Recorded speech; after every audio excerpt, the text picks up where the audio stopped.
Hi everyone, welcome to my channel, and today I'm going to talk to you about when I went to train in the Daoist temple, the Five Immortals temple, and what kind of program we were following and what struggles I went through and what did it bring me after all.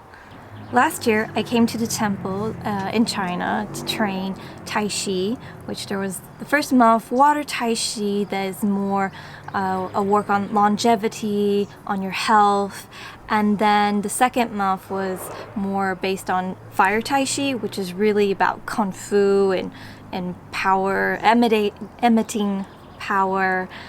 And every morning we would practice qigong, and we learned about Daoist medicine, which was really interesting. And we also learned different techniques of meditation that I hadn't practiced before. So a typical day, what did it look like? So every morning we would get up, and it was before sunrise. I'm not a morning person, so that was torture, but we'll get to that later. And so we would wake up with the drums. That was really cool because it was the students who would do it. So basically one student a day was picked to get up earlier before all the other students, and they would go light the incense and put an incense in each altar, and then they would hit on the drum to wake up everyone. And so then we had a very short time to kind of wake up, change, get a glass of warm water, and then we would go running. And yeah, that was very intensive because we had to go running up the mountain. For most people it was probably about 10 minutes. For me, I was hyperventilating the whole way and just practically crawling, so it took a little bit longer. And then we would come back down, and then we would practice the qigong moves. In the middle of our moves, there's one that's really where we work a lot on the sun gazing. And so this we do it when the sun is rising. So that's really cool because you feel like you're living with the rhythm of the nature. So it's quite spiritual actually, and amazing feeling. And after that we would have breakfast, and our meals basically for breakfast, lunch and dinner was quite similar. And we would have a vegetarian meal, rice or noodles with a mix of vegetables and tofu. And then we would have chores. So the chores so everyone had a different chore. There were a couple people who did it together if it took longer to do. You would have sweeping of the floors. It's just to maintain the temple. When I first got there, my first chore was actually one day, lasted throughout the day. I had to boil the water so that we would all have, clean water to drink and to use. And then I was cleaning the common room, then I was cleaning the toilets. It was just to maintain the place and keep it clean and welcoming for people who came to visit as well. So that didn't last that too long because we were quite a big group. It would last between 30 minutes or 40 minutes depending on the task we had. And then we would start our training. So that would be for about 3 hours of training. Yeah. And when you're someone who's kind of, really out of shape, that can be really intense. Already waking up before sunrise, running up the mountain, and training for an extra 3 hours before lunchtime. Wow, that was really intense. And then we would have lunch. Normally we would get a break, but I think I was cursed because basically every time I would lay down to take a nap because I was really tired, well, it just happened that there was someone who would whistle for us to come into the courtyard so that we could do like extra tasks, like going to pick up some medicinal flowers, or when it got cooler to go cut some wood for the fire. And it was so funny. No matter what time I chose to go and rest, they would always whistle at that moment when I laid down. It was just, I really thought something was wrong. Or they were trying to, do a prank on me or something. But no, so we would do this, and it was really nice. We also made one time, it was really cool, bamboo sticks and two brooms. That was to sweep up the courtyard and stuff. And there was all kinds of things that we learned that I think are quite useful when you want to make things by yourself and learn about, medicinal plants and things like that. It was really interesting experience. And then, so we would start the training in the afternoon.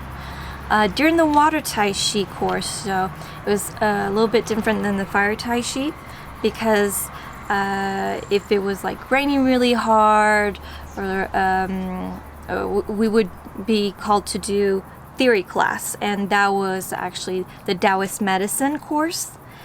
And during this, so this was not like every afternoon, it was only every so often. But when we did it, I was so grateful, because the physical training it's really exhausting. So I was so happy, and I kept hoping they would like rain really hard and that we would have theory class. And on top of that, I really enjoyed learning about these different types of natural medicine.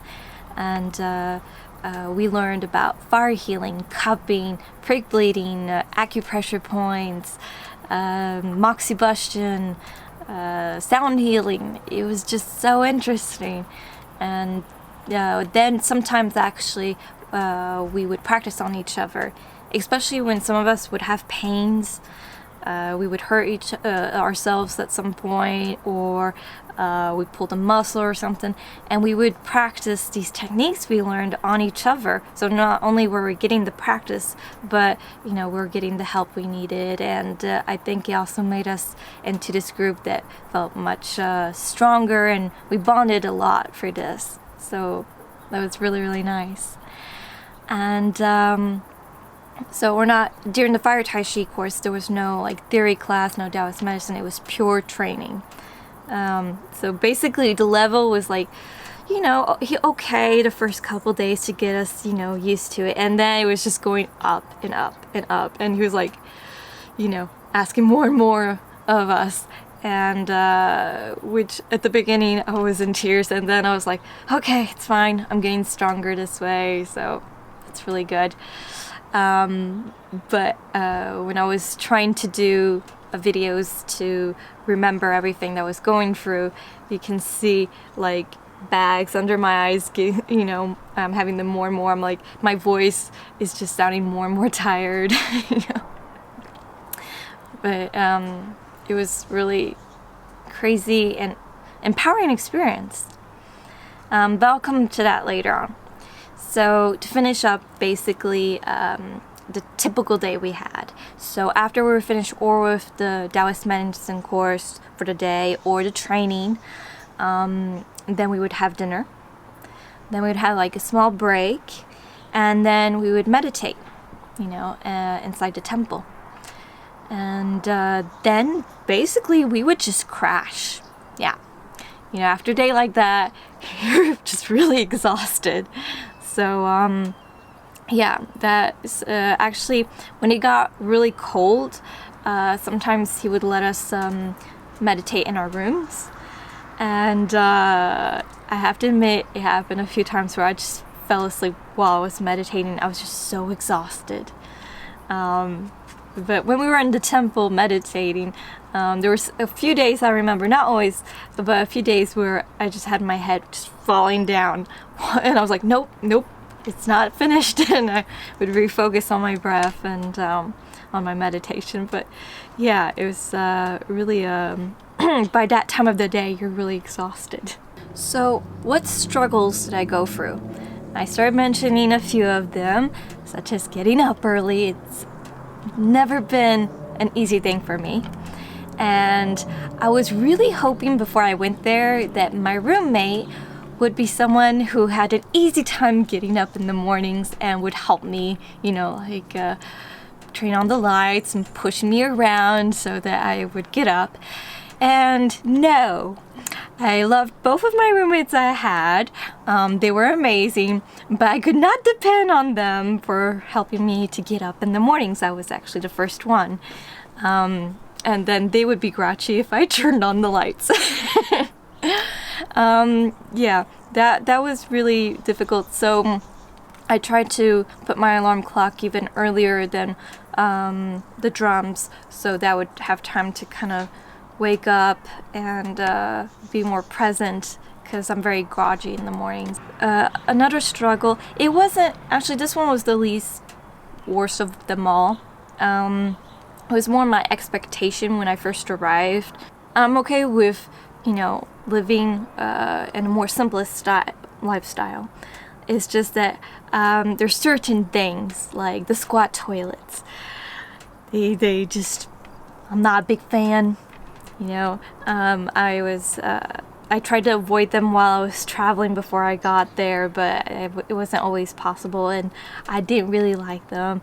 I was a little bit worried about sleeping on a wooden board, and actually it wasn't that bad for the wooden board. So we would just lay some blankets, like a few layers to kind of cushion it out, and we're so exhausted by the end of the day that I would just fall asleep anyway.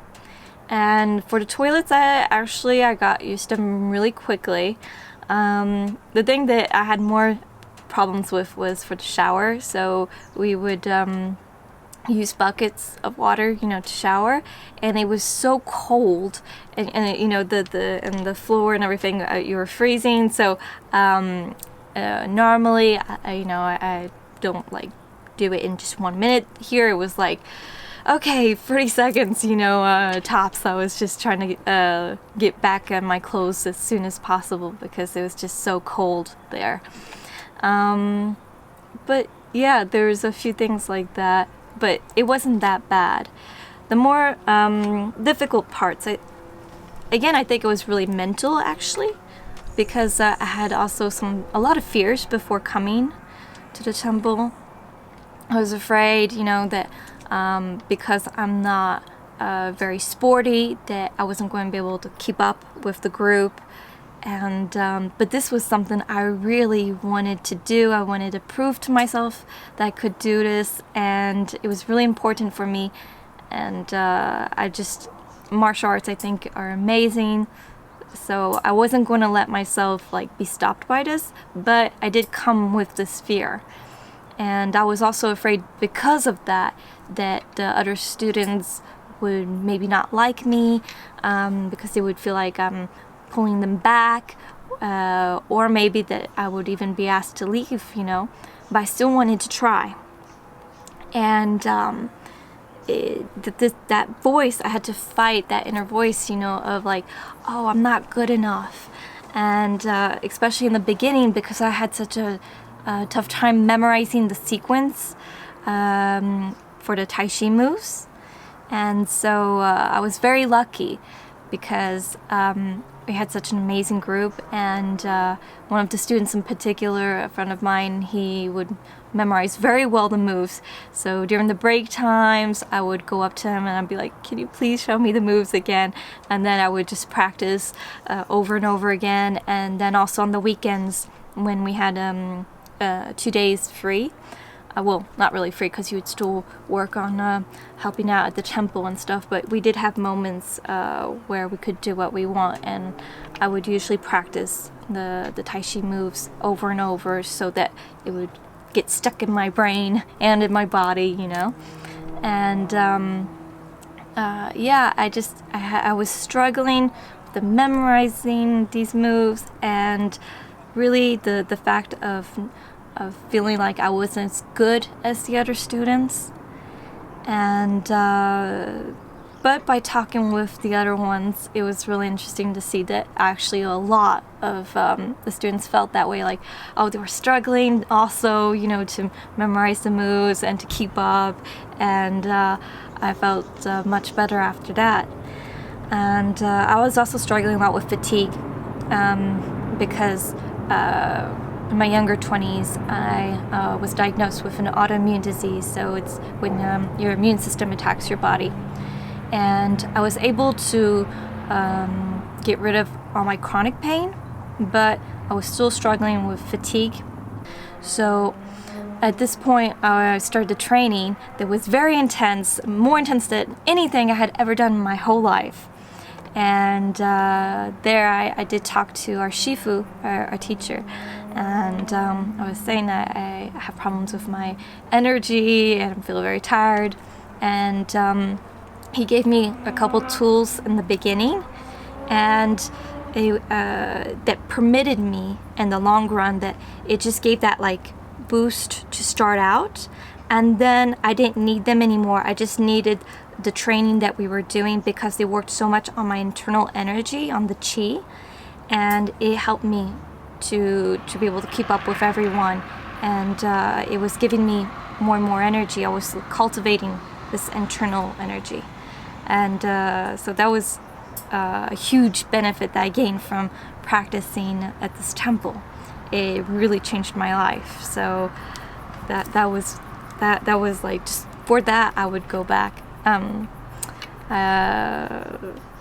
For me, this place is magical. So what did these difficulties bring me? Well, for starters, this place was much more than what I expected it to be. I just thought, I'd be learning these techniques and these exercises to heal myself, to work on my longevity, and no matter that, we were training 7 hours a day, and I'm still not an expert and far from it in all these practices, but I learned to love them and to gain so much. So what did all of this bring me? So I learned about adaptation, which for me before, whenever I had like a plan in my mind and it changed, I did not like that. I like to know exactly how I'm doing things, and here I had to learn to adapt, which that's something I told you about already with the struggles with, I changed complete lifestyle at this time. It was in a very, when you're used to your comfy bed, all of a sudden, well, hey, you have this hard wooden board. What are you going to make it more comfortable? Oh, had to adapt by putting the blankets, to adapt it so that I didn't feel too uncomfortable. And I found, small solutions to make things that at first were like kind of scary, and then it made it much more comfortable for me to live in, even though it was very different than what I was used to. And then I learned a lot about discipline, so much, how to push my limits when my brain kept telling me, no, I can't do it anymore. I'm suffering too much. It hurts, and I'm tired, and I don't want to. And I had, we all had those thoughts. I wanted to be able to prove to myself that I could do this, even though in my mind I doubted myself before coming. I was like, can I do this? At that point, I didn't want to be weak anymore.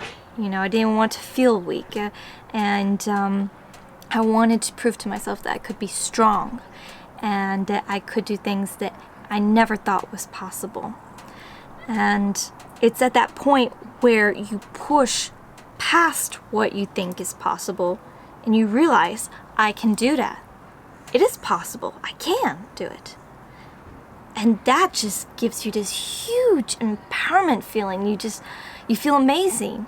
And then you just feel like, wow, there's so many moments in my life where I was holding myself back because I didn't even try, or I was just getting my own way because I somewhere in my brain I was like, nah, no, I'm not capable of doing that. But when you really just don't listen to that thought and you go ahead and you do it anyway, you're like, this is amazing. This is, as I said, this is possible. So this for me was really encouraging and to keep with me even after I left the temple. So this taught me also a lot about inner and outer strength. Not only was I training my body and I was getting stronger and stronger, one day I remember, because I hadn't been paying attention, you know, I've been changing with like in the dark in the mornings and at nighttime, like in bad lighting. I hadn't been really paying attention. One day I just pulled up my pants and I saw on my calf, you know, that had this muscle bulging out, and I was like, oh my god, what is that? You know, I wasn't used to training so much, so I had never had so much muscle in my life. So not only was I gaining muscles, but I was being able to also hold better in the training, keep up much better.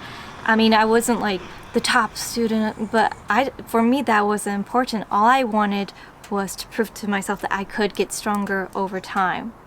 And then the inner strength, I mean, for me, it was just a huge switch, you know, because every day I had to stop listening. You know, every time I had these like negative thoughts, I was like, no. And I would just continue and continue. And so this just made me stronger and stronger. And that's when I remember, it's not when I'm back home where I choose my schedule and I'm just like in my comfortable routine, you know, where I evolve the most. It's when I put myself out there in that uncomfortable situation where I'm struggling and I'm fighting to get better. And that's when, you know, I gain in strength. So what this taught me was how to believe in myself, helped me have more confidence in me, because I realized that I am capable of doing much more. And I think these are really important parts of ourselves that we need to, you know, nourish. And sometimes you have to be in a situation that you want to do but you don't feel comfortable doing, and you push yourself past it, and then you start gaining this confidence and you start seeing this, you know, these gains that you're getting every time. And besides that, I also healed a lot. I healed my body, my mind. I reconnected with my chi, and with the practices we were doing at the temple, the healing that was going through.